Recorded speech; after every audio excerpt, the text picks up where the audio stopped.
Hello everyone, welcome to my cooking blog. आज के जो भरवा करेले हैं ना, यकीन मानिए आपने पहले कभी नहीं खाए होंगे ऐसे भरवा करेले, ना कभी ट्राई किए होंगे। इतनी टेस्टी बनती है ना कि बच्चे बड़े और जिसे करेले पसंद भी ना हो ना तो वो भी खाएंगे। अक्सर करेले बनाते समय ना सबको शिकायत रहती है कि कड़वे लगते हैं, तो आप इस तरीके से बनाइएगा, बहुत ही टेस्टी लगते हैं। तो इसके लिए ना बड़े लंबे वाले करेले लीजिएगा और उसे ना मोटा मोटा मत लीजिएगा, थोड़े पतले लीजिएगा। और फिर उसका ना आगे और पीछे का पार्ट कट करके ना हमें जितने बड़े इसको भरवा करेले बनाने हैं ना उसके अकॉर्डिंग आप इसे कट कर लीजिएगा। अब कोई भी छोटे जो स्पून होता है ना उसके बैक साइड से ना इसके बीच का जो गुदा वाला पार्ट होता है ना, पल्प वाला, वो हमें निकाल लेना है। देख सकते हैं आप मैं किस तरीके से निकाल रही हूँ, बहुत ही आसानी से ये निकल जाता है। इसीलिए मैंने कहा था एकदम फ्रेश और ज़्यादा मोटे वाले मत लीजिएगा। मोटे वाले लेंगे ना तो बीज अंदर से पक जाते हैं और उसका टेस्ट भी अच्छा नहीं आता। अब हम क्या करेंगे ना, हल्का हल्का ऊपर के पार्ट को ना छील लेंगे। बहुत ज़्यादा इसका छिलका नहीं निकालना है। जो हल्का बड़े बड़े से होते हैं ना, काटे काटे टाइप के, उसे बस अलग से निकाल लेना है। और इस गुदा और छिलके को ना हमें फेंकना नहीं है, हम इस भरवा करेले में इसे यूज़ करेंगे। देख सकते हैं। अब हम क्या करेंगे ना, इसमें हम डाल देंगे नमक 1 चम्मच भर के। नमक डालने के बाद ना हम इसे अच्छे से मिला लेंगे। नमक डालने से क्या होगा ना, करेले में जो भी कड़वापन होगा ना, जिसे करेले कड़वे लगते हैं ना, वो बिल्कुल भी नहीं लगेंगे।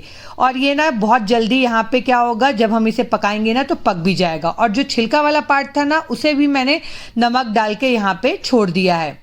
अब जो करेले हमने नमक डाल के यहाँ पे मिक्स करके रखा था ना, करेले को हम क्या करेंगे ना, स्टीम करेंगे। जी हाँ, स्टीम करने से क्या होता है, करेले में जो भी न्यूट्रिएंट रहती है ना वो निकलती नहीं है, बहुत ही आसानी से ये पक भी जाता है।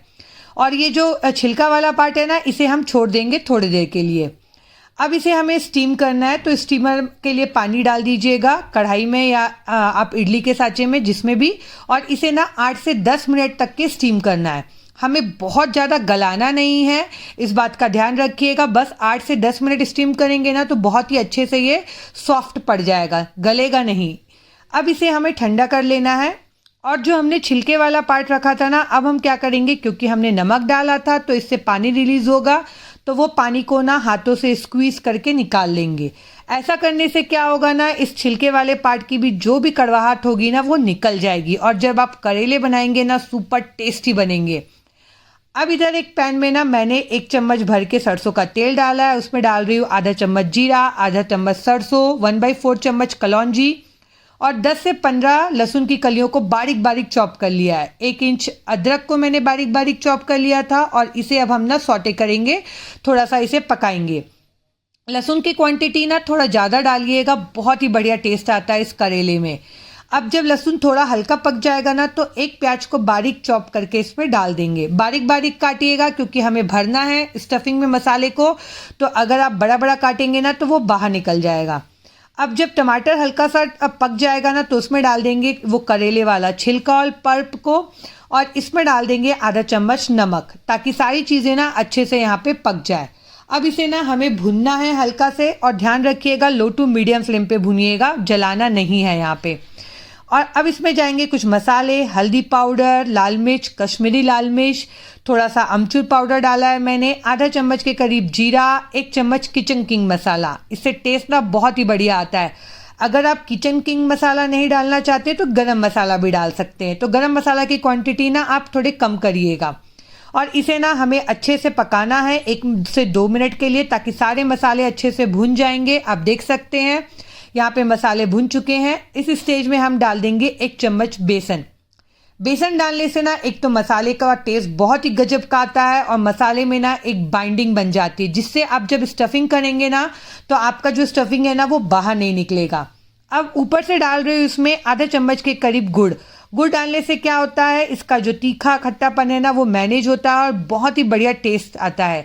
आप चाहें तो स्किप भी कर सकते हैं। थोड़ा सा बारीक हरा कटा हुआ धनिया डालना है हमें, और ये स्टफिंग हमारी बन के तैयार है। एकदम सुपर चटपटी स्टफिंग बनती है ये। अब देखिए जो करेले हमने यहाँ पे स्टीम करके रखे थे ना, उन करेलों में हमें क्या करना है ना, ये मसालों को भर लेना है। आप चाहे ना तो इसमें क्या कर सकते हैं, यहाँ पे इस स्टेज में ऊपर से ना थोड़ा सा आप इसमें चाहें तो शक्कर भी डाल सकते हैं, अगर आप गुड़ ना डालना चाहें तो, या टोटली स्किप भी कर सकते हैं। अब इसे ना हमें अच्छे से हाथों से दबा दबा के भरना है ताकि स्टफिंग अच्छे से भरे, क्योंकि करेले में जब स्टफिंग रहेगी ना तो वो बहुत बढ़िया लगेगा। और जो स्टफिंग बची हुई है ना उसका यूज़ हम बाद में करेंगे। अब मैं यहाँ पे डाल रही हूँ 2 चम्मच के करीब तेल। सरसों का तेल में बनाइएगा, बहुत ही बढ़िया टेस्ट आता है ये करेलों का। और इन्हें ना लो टू मीडियम फ्लेम पे हमें यहाँ पे कुक करना है। अब यहाँ पे करेले को ना हमें बहुत ज़्यादा भूनना नहीं पड़ेगा, क्योंकि हमने इसे स्टीम करके रखा था। तो मुश्किल से ना 3 से 4 मिनट में ही आपके करेले ना बढ़िया पक जाएंगे। और उसके बाद हम डाल देंगे इस स्टेज में बचा हुआ मसाला, ऊपर से बारीक कटा हुआ हरा धनिया। और यहाँ पे ना इसे लगातार चलाते हुए हिलाते हुए हमें यहाँ पे कुक करना है 1 से 2 मिनट के लिए, और ताकि जो मसाले हैं ना वो करेले में अच्छे से कोट हो जाए। और देख सकते हैं आप, ये चटपटा करेला बन के रेडी है। अब इसके साथ खाने के लिए ना मैंने आज बनाया है जीरावन पराठा। तो इसके लिए नॉर्मल जो पराठे का आटा होता है वो लिया है, उसे बेल लिया है, उसमें डाल दिया है जीरा, थोड़ा सा ज़्यादा जीरा पाउडर, थोड़ा सा लाल मिर्च और ऊपर से 1 चम्मच घी। और ये सारी चीज़ों को ना अच्छे से हम स्प्रेड कर लेंगे। ये जो जीरा पराठा है ना नॉर्मल पराठे से बहुत ही बढ़िया लगता है, और नॉर्मल के खाने को थोड़ा सा डिफरेंट कर देंगे ना आप डेली के खाने को, तो उसका टेस्ट ना दोगुना बढ़ जाता है। अब इसे फोल्ड कर देंगे और घी लगा के वापस से फोल्ड कर देंगे, क्योंकि यहाँ पे मैं ट्रायंगल पराठा बना रही हूँ। आप चाहें तो इसे राउंड शेप, स्क्वायर शेप, आपकी मर्जी वो बना सकते हैं। अब पराठे को बेल लेना है, बेलने के बाद गरम तवे में डाल देना है और इसे अलटते पलटते ऊपर से घी लगा के ना अच्छे से क्रिस्प होते तक के सेकना है।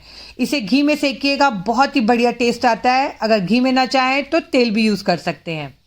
अब आइए चलिए अपनी प्लेट रेडी कर लेते हैं। ये गए हमारे चटपटे से एकदम बढ़िया टेस्टी वाले भरवा करेले। आप इसे दाल चावल के साथ खाइए, पूड़ी के साथ, रोटी के साथ या पराठे के साथ, बेहद टेस्टी लगती है। और यकीन मानिए जिन्हें करेले पसंद भी नहीं होंगे ना वो मांग मांग के खाएंगे। और देख सकते हैं आप कितना बढ़िया लेयर्स इस पराठे का खुल रहा है और कितनी क्रिस्पी बनती है ना ये पराठा, मैं क्या ही बताऊँ। तो आप ये भरवा करेले और पराठे की रेसिपी ज़रूर ट्राई करिएगा, और ट्राई करते हैं तो अपना एक्सपीरियंस मेरे साथ ज़रूर शेयर कीजिएगा। मैं मिलती हूँ आपको अपने अगले ब्लॉग में एक नई रेसिपी के साथ। तब तक के लिए बाय बाय।